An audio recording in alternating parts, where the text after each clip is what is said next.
So this conversation about millennials and millennial leadership has come up increasingly over the last couple of years. In fact, we've been given the opportunity to speak on the subject and to coach on the subject in a couple of different settings.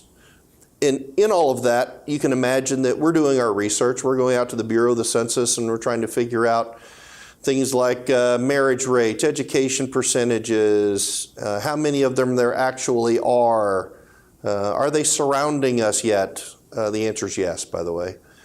And so we reached out to a gentleman named Jason Dorsey. Jason runs an organization called the Center for Generational Kinetics. He's an analyst. He does data analytics. And his specialty is in studying the differences and the different characteristics of differently aged groups, so the different generations, as you might imagine. What he would tell you without equivocation is that between 1977 and 1996, there is a generation of humans that behave differently. There are unique, inarguable differences in their behaviors and in their characteristics. These are the millennials. He would tell you to round it up to 1980 to 1996, but 1980 to 1996, a generation of humans that ultimately came of age at the turn of the century, at the turn of the millennium. That's why they're named that way. So that's what you're confronted with. They are 57% married. Interesting, you know, only about half of them are of marrying age anyway, so that's a real shocker. But 57% married, the best educated generation, even better educated than boomers and Gen Xers. They have a much more diverse perspective on their ethnicity and race than others. At least that's how they identify themselves. And you're going to stereotype them. You know, 60 Minutes has run a couple of episodes. They're going to stereotype them as impatient, as the eBay generation that sell themselves to the highest bidder. So they're job hopping. They are interested in getting the corner office with all the perks, et cetera, as early as they possibly can. Got it. All of that's really, really interesting. Here's what's also interesting to me. Baby boomers, who you might argue are leading American business as we speak, are retiring at a number of 19,000 per day.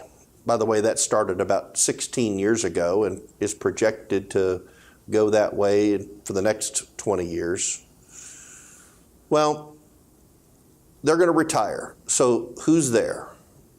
Gen Xers and baby boomers, or correction, Gen Xers and the millennials.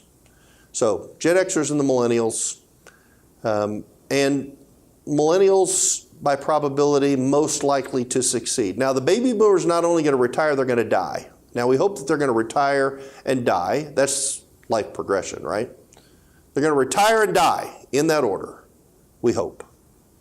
So if you're really concerned about your organization, what are the right actions, the most prudent actions to take given your mortality and what you've been working your entire life to do about your organization? Let it succeed with legacy, with your legacy. Let it die with you.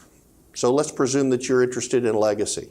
So your obligation would then be to consider, what do I do to attract, hire, and retain the best and the brightest of the younger professionals available to me, many of them millennials.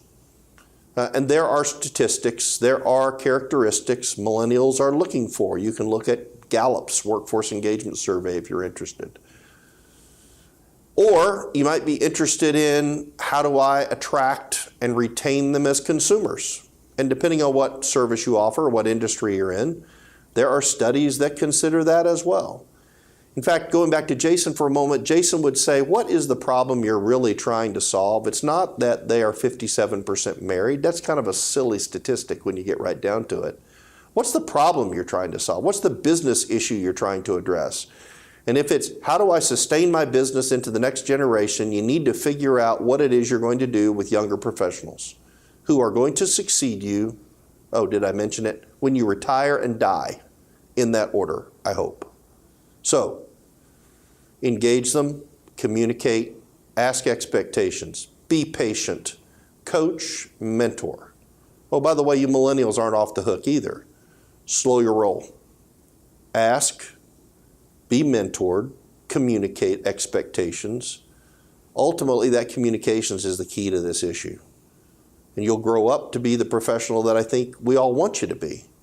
So, throwing stones, counting statistics, figuring out what we look like, field manuals, that's kind of silly in all of this. You're going to retire and die. Your business shouldn't retire and die with you, so you got to grow the millennials.